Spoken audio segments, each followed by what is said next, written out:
Let's talk some politics. Lieutenant General Michael Flynn, who is one of the Trump surrogates, joins us live. You know, General, yesterday we were talking out in Las Vegas about how, after the debate, I said to Ainsley, I said, did you think that Hillary Clinton might have revealed a top secret last night when she talked about the response time with the nuclear codes? She said that from start to finish takes 4 minutes. This is what she said that had everybody going, is that a secret? Bottom line on nuclear weapons is that when the president gives the order, it must be followed. There's about 4 minutes between the order being given and the people responsible for launching nuclear weapons to do so. Did she just spill some beans? Yeah.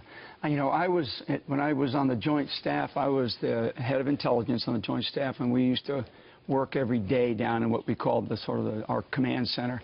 And the intelligence component of that issue was something that I was responsible for the Department of Defense. And so I would just tell you that I'm not going to sit here and confirm or deny what she just stated, but I will tell you that revealing sensitive information at any time is never a good thing. And I would question her judgment for doing that. I mean, why did she have to talk so much and get into such specific details about a really, really sensitive program? Now they know it's 4 minutes. Now everybody knows. Well, General, speaking of sensitive details, General Cartwright, who's the former vice chairman of the Joint Chiefs, on Monday was charged with, pled guilty to a felony charge of lying to the FBI during an investigation. He said he was talking to reporters on background to prevent secret information from coming out. But when you look at how Hillary Clinton was treated differently by the FBI, yet a former chairman of the Joint Chiefs, you knew him. Right. What do you make of them hammering him in this instance? Yeah, I think that this just questions the standards that we are all under right now by the Department of Justice or the FBI. I mean, so if General Cartwright, you know, if he violated a particular standard, in this case the revealing of classified information, or lying to the FBI under oath, did Hillary Clinton do the same thing? You know, did General Petraeus do the same thing? So what's the standard that the FBI has? If they have a different standard for politicians, we're in trouble. Do you think they have a different standard? I mean, I'm going to sit here and just tell you that I think that in the case of Hillary Clinton, what Jim Comey said when he talked about all the things that she said and all the things that we now know that she lied about, I mean, did she lie to the FBI or not? If she did, then is she going to have the same standard that General Cartwright is just being held to? So, and it obviously looks like she operates under a different standard. In 2013, she said there's no way you can vet people coming out of Syria to determine if they're terrorists or not. Now she's changing her story in 2016.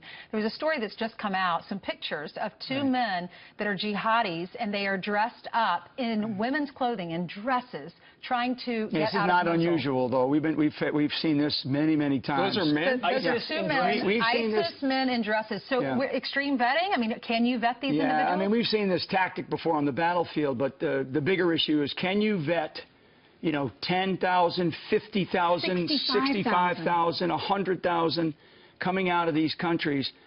You know, and the answer is no. I mean, we've already had our experts in our Department of Homeland Security, our Department of Justice, and the FBI say that it is impossible to vet the way that they need to be vetted, and yet we're continuing to bring them into this country. Well, you would think. And we know we have examples already in California and in Texas, at least two that I'm aware of, that the FBI has in fact arrested, and these are individuals who have come in here as part of this immigration. Well, I don't know that it's extreme vetting just to figure out whether it's a male or female. Yeah, in that case, I mean, that's sort of a battlefield tactic. We've seen that before, and I know the guys on the ground, at least our guys, you know, they're aware of that. Well, they've been doing it ever since. The bigger issue is not so much what's happening on the battlefield, although this is a tough fight in Mosul that I'm sure you'll report about. This is really about the thousands, the tens of thousands of people that we are talking about bringing in from these terrorist bases in Syria, Iraq, elsewhere, into this country.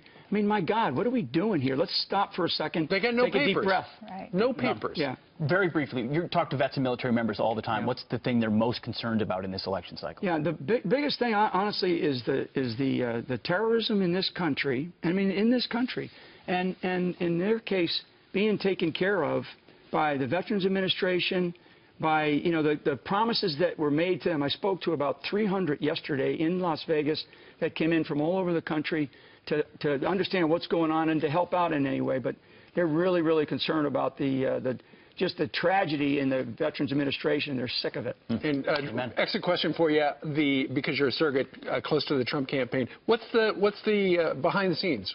What does it feel like? Everybody excited? Yeah, everybody's very excited. I mean, we came out of the debate the other night very excited. I mean, Donald Trump, I think he's on a little bit of a high right now. I mean, I watched a little bit of that Al Smith thing last night. Yeah. I cracked up. A lot of people, we were flying back in watching, a lot of people on the flight that I was flying in from United. A lot of people laughing on the plane. Yeah. So he's feeling pretty good today. Good. General, thank you so much for joining us today. Thanks. Happy Friday to you and to your family.